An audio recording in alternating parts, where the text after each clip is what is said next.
देखी भैया देखावा एगो लड़की चैत के मौसम में हाँ अरे वो सब चैत के मौसम के तो जानते बनी जा चैत के हवा ऐसा बहेला ना कि देह लावा खानी फूट जाला। हाँ आ चैत के मौसम में टी शर्ट और जीन्स पहनले भी एगो लड़का देखा था कहता छाती पीटा था का हो आई हो दादा अरे बाप रे बाप ओढ़नी ओढ़ले रहती तो कम से कम बेयार तो ना लगे। मार दिलो कुरुप जेबू कुरुप लड़का का कहता काहे तो हटा यार खोल के बतावा खोल के ये हो राजन भाई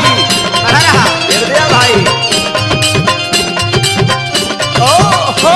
अविनाश पवन बाबा ए संबरपुरे मनो ए सोनू बारू का मशीन नहीं सकीन तोहर करी आई घाम करी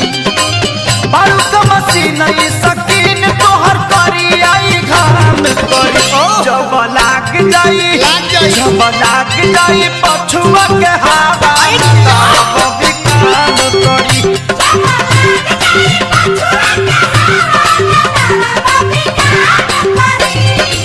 बारू का मशीन नहीं सकीन तोहर करी आई घाम करी बारू का मशीन नहीं सकीन तोहर करी आई घाम करी जब लाग जाई जब लाग जाई पछुआ के हवा तब भी काम करी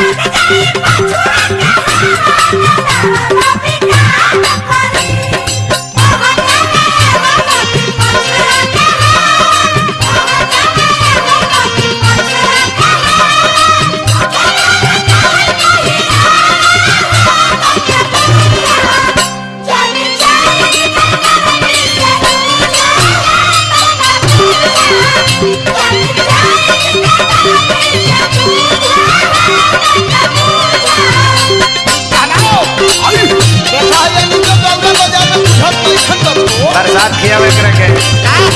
देखा सब कोई साथ में खेला देखो साथे दिखिए बाबा चैत में गर्दा उड़ले बा छतिया उतान के चलता राह में चलता जमीन कैसे सहता धाह में हाँ हाँ छतिया उतान के चलता राह में चलता जमीन कैसे सहता धाह में डॉक्टर लागे जैबू कुल कुछ चढ़ा के लसा जाम राखा बंद हो जाई छे डॉक्टर लागे जैबू कुल कुछ चढ़ा के लसा जाम जब लाग जाई पछुआ के हवा बबी काम करी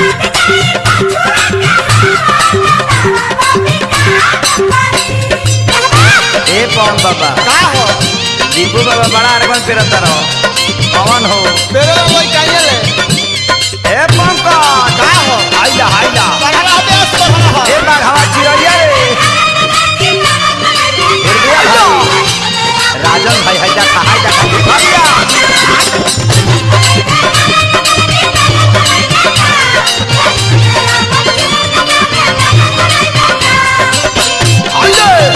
चाय था टी-शर्ट नो अलाउ भिखारी हो ए राजन भाई हृदय भाई हो पवन खेसारी के तो मातला तू मानी लाग जबलू नहीं देखी जवानी पवन खेसारी के तो मातला तू मानी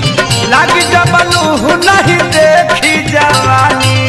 अमवा के सरबत पिया दुए गोरी आराम करी बंद हो जाई छे अमवा के सरबत पिया दुए गोरी आराम करी जब लाग जाई पछुआ के हवा तब भी काम करी